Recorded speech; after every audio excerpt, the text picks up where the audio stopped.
They never called you stupid. They never screamed at you. They never even raised their voice.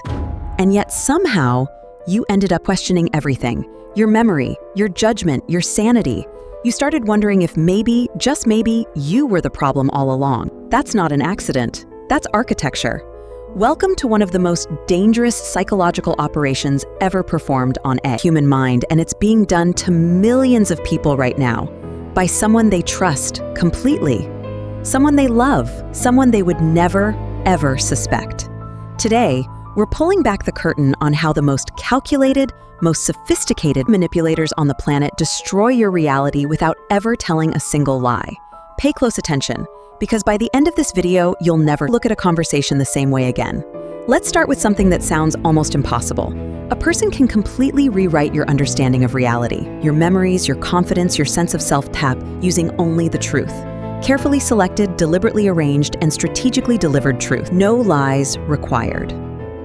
Psychologists call the broader manipulation system gaslighting.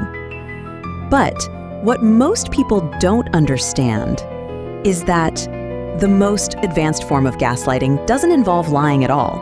It involves something far more sinister, the weaponization of perception. Here's how it works. Imagine you're in a relationship. Things feel off. You can't quite put your finger on it, but something is wrong. So one evening, you bring it up. You say, "I feel like you've been distant lately." And your partner looks at you completely calm, completely composed, and says, "I've just been stressed about work. You know how much pressure I'm under right now?" That statement? Completely true. They are stressed. Work is hard, but notice what just happened. Your concern, your valid, intuitive concern just got reframed as a burden, as an accusation, as your failure to be supportive. They didn't lie. They just redirected. And now you feel guilty for bringing it up. That is the first tool of the architect of doubt, the reframe. The reframe is elegant because it leaves no fingerprints. There's nothing you can point to and say that was a lie. The manipulator takes your reality and tilts it just slightly so that when you look at it again, you're seeing something completely different. The same facts. A completely different story. And here's why your brain is so vulnerable to this. The human mind doesn't record memories like a camera. We record feelings, impressions, and fragments. And when someone with authority, emotional authority, relational authority tells us a different story about those fragments, our brain doesn't fight it. Our brain updates. Neuroscience calls this memory reconsolidation. Every time you recall a memory, it becomes temporarily malleable. It can be rewritten. And a skilled manipulator knows, consciously or instinctively, exactly how to insert themselves into that window of vulnerability and change what you remember. Not by saying, "That didn't happen," but by saying, "Yes, that happened, but here's what it really meant." The second tool is even more insidious. Psychologists call it selective validation. Here's how it's deployed. The architect of doubt doesn't dismiss everything you say. That would be too obvious, too detectable.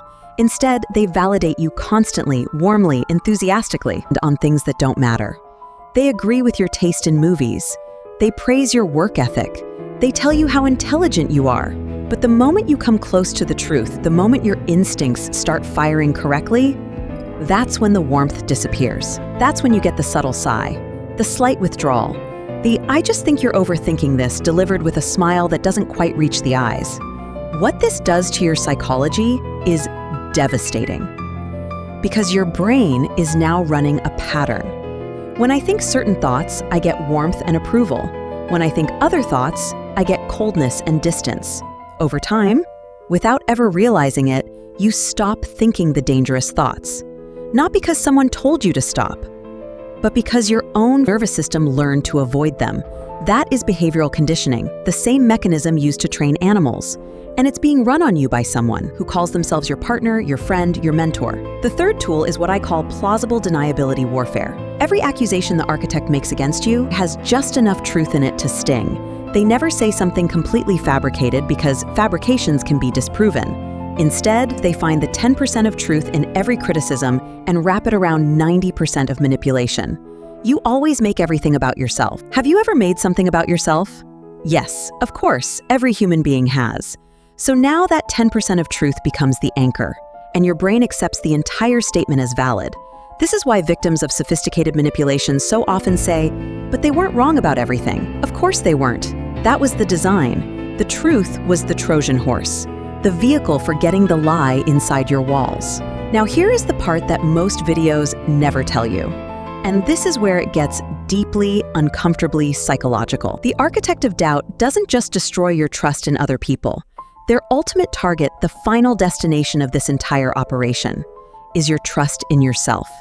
Because here's what they understand that you don't. A person who trusts themselves is ungovernable. A person who trusts their own memory, their own instincts, their own perception of reality, that person cannot be manipulated. Not long-term, not completely. So the mission isn't to make you trust them. The mission is to make you distrust you. And the way they complete that mission is through a process called cumulative erosion. No single conversation breaks you. No single reframe destroys your self-trust. But 100 small moments, 100 subtle corrections, 100 gentle dismissals of your reality horse, those compound, like water on stone, slowly, invisibly, until one day you wake up and you genuinely don't know what you think, what you feel, or what you remember. And on that day, you are completely theirs. So how do you protect yourself? How do you defend against an attack that leaves no fingerprints, uses no lies, and works through the very love and trust you have for another person? The answer is documentation. Not of them, of yourself. The single most powerful weapon against an architect of doubt is an external record of your own reality. Voice memos. The single most powerful weapon against an architect of doubt is an external record of your own reality. A journal. Voice memos. Dated entries of how you felt, what was said, what you observed. Because they cannot rewrite something that exists outside your memory. They cannot reconsolidate a written record. The second defense is pattern recognition over individual incidents. Don't ask yourself, was that one conversation manipulative? Ask yourself, is there a pattern where I consistently end up feeling confused, guilty, or wrong after our interactions? One incident is noise, a pattern is signal, and the third and most important is rebuilding trust in your nervous system. Your gut feelings exist for a reason. Anxiety in a relationship isn't always anxiety disorder. Sometimes it's your body's threat detection system, doing exactly what it was designed to do. Learn to listen to it again. Slowly, carefully, but listen. The architect of doubt is patient. They play a long game. They build their structure brick by brick, conversation by conversation, over months and years. But now you know the blueprint. And you cannot build something on someone who can see the design. The most dangerous thing you can be to a manipulator is awake. So stay awake, trust your memory, trust your instincts, and never let anyone, no matter how much you love them, convince you that your own mind is the enemy. Because it never was. It was always the one thing they were most afraid of. If this video made you see something differently, share it with someone who needs to hear it. And if you want to go deeper into the psychology of manipulation and how to protect yourself, subscribe. Because we're just getting started.